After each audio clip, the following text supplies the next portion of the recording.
माघ मास की प्रथम अध्याय की पहली कथा। एक समय श्री सूत जी ने अपने गुरु श्री व्यास जी से कहा कि गुरुदेव, कृपा करके आप मुझसे माघ मास का महात्म्य कहिए, क्योंकि मैं आपका शिष्य हूँ। व्यास जी कहने लगे कि रघुवंश के राजा दिलीप एक समय यज्ञ के स्नान के पश्चात पैरों में जूते और सुंदर वस्त्र पहनकर शिकार की सामग्री से युक्त होकर कवच और शोभायमान आभूषण पहनते हुए अपने सिपाहियों से घिरे हुए जंगल में शिकार खेलने के लिए अपनी नगरी से बाहर निकले। उनके सिपाही जंगल में शिकार के लिए मृग, व्याघ्र, सिंह आदि जंतुओं के साथ तालाब में इधर उधर फिरने लगे। उस वन में वनस्थली अत्यंत शोभा को प्राप्त हो रही थी। कहीं कहीं दो मृगों के झुंड फिरते थे, कहीं गीदड़ अपना भयंकर शब्द कर रहे थे, कहीं गैंडों का समूह हाथियों के समान फिर रहा था, कहीं वृक्षों को काटने में बैठे हुए उल्लू अपना भयानक शब्द कह रहे थे, कहीं सिंहों के परचन्नों के घायल मृगों के रक्त से भूमि लाल हो रही थी, कहीं दूध से भरी थनों वाली सुंदर भैंसें फिर रही थीं, कहीं पर सुगंधित पुष्प हरी भरी लताएं वन की शोभा को बढ़ा रही थीं, कहीं बड़े बड़े पेड़ खड़े थे तो कहीं पर उन पेड़ों पर बड़े बड़े अजगर और उनकी केचुलियां भी पड़ी हुई थीं। उसी समय राजा के सिपाहियों के बाजे की आवाज सुनकर एक मृग वन में से निकलकर भागने लगा और बड़ी बड़ी चौकड़ियां बढ़ता हुआ आगे बढ़ा। राजा ने उसके पीछे अपना घोड़ा दौड़ाया, परंतु मृग पूरी शक्ति से भागने लगा।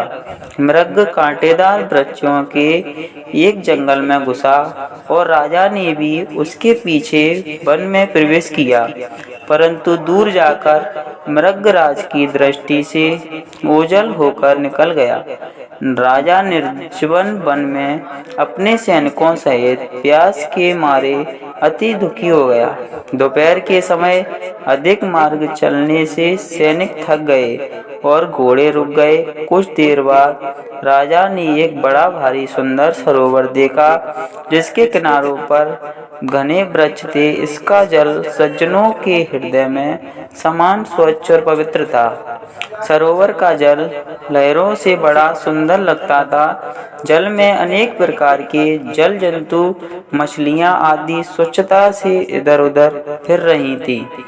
दुष्टों के समान निर्दयी चिंतित वाले मगरमच्छ भी थे। किसी किसी तरह लोभी के समान मिसाल भी बड़ी हुई थी। जैसे विपत्ति में पड़े हुए लोगों को दुखों को हरने वाली दानी पुरुष के समान यह सरोवर अपने जल से सबको दुखी करता था, जैसे मृग चातक के दुख को हरता है। इस सरोवर को देखकर राजा की थकावट रुक गई। रात्रि को राजा ने वहीं विश्राम किया और सैनिक पहरा देने लगे और चारों तरफ फैल गए। रात के अंतिम समय में सुकरों के एक झुंड ने आकर सरोवर में पानी पिया और कमल के झुंड के पास आया। तब शिकारियों ने सावधान होकर सुकरों पर आक्रमण किया और उनको मारकर पृथ्वी पर गिरा दिया। उस समय सब शिकारी कोलाहल करते हुए बड़ी प्रसन्नता के साथ राजा के पास गए और राजा प्रभात हुआ देखकर उनके साथ ही अपनी नगरी की तरफ चल पड़ा, जिसका शरीर तपस्या नियमों के कारण बिल्कुल सूख गया। वह मृगशाला और बक्ल पहने हुए था और नख, रोम तथा केश धारण किए हुए था। राजा ने ऐसे घोर तपस्वी को देखकर बड़े आश्चर्य से उसको प्रणाम किया और हाथ जोड़कर खड़ा हो गया। तपस्वी ने राजा से कहा कि ये राजन, इस पुण्य शुभ महात्म्य इस सरोवर को छोड़कर तुम कहाँ से क्यों जाने की इच्छा करते हो? तब राजा कहने लगा कि महात्मा, मैं तो माघ मास के स्नान के फल को कुछ भी नहीं जानता। कृपा करके आप विस्तार पूर्वक मुझको बताइए। माघ मास महात्म्य के दूसरे अध्याय में आपको पूरी कथा बताऊंगा।